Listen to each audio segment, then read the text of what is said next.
I truly, from the bottom of my heart, believe that we are thrown into processes of healing far long before we actually know what we're about to heal.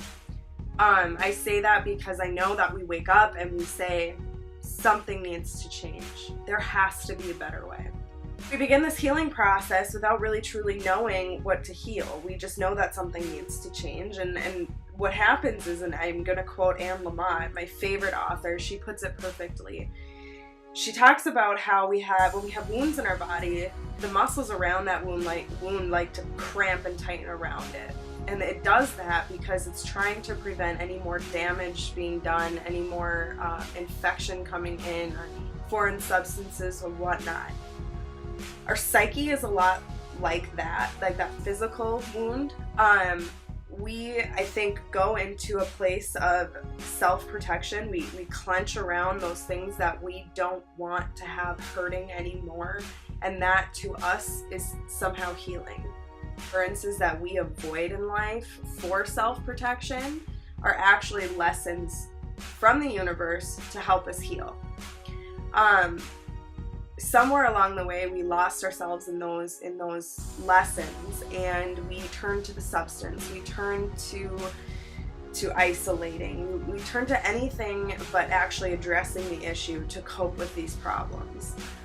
Just last week, I have a really good example, and that's why I'm talking about this week, is last week my family and I were kind of going through a pretty bad, again, and it was like, I was like, nope, I am not dealing with this. My recovery is far too important to wait, to blow it on the stress that this family continues to push into my life, and nothing's ever gonna change. And I just went right to that negative clenching place.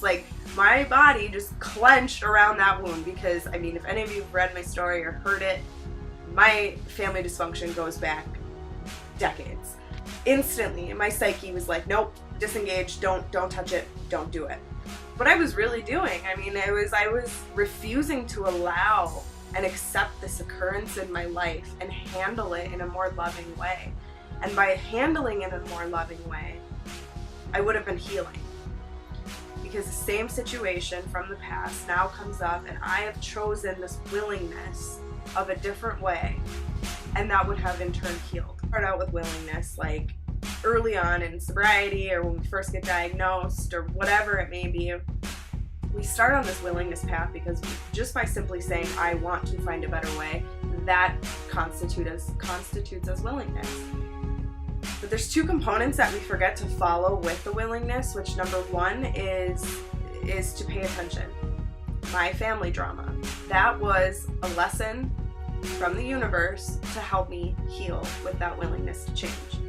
I have to pay attention. Nothing is coincidence. Everything is put there for a purpose to help you grow. Second component is to get to work. So once we are willing, number one, we're willing. Number two, we're paying attention. We're noticing these as occurrences and lessons. Number three is getting to work. Show up to those occurrences and to respond to it from a place of love and not fear.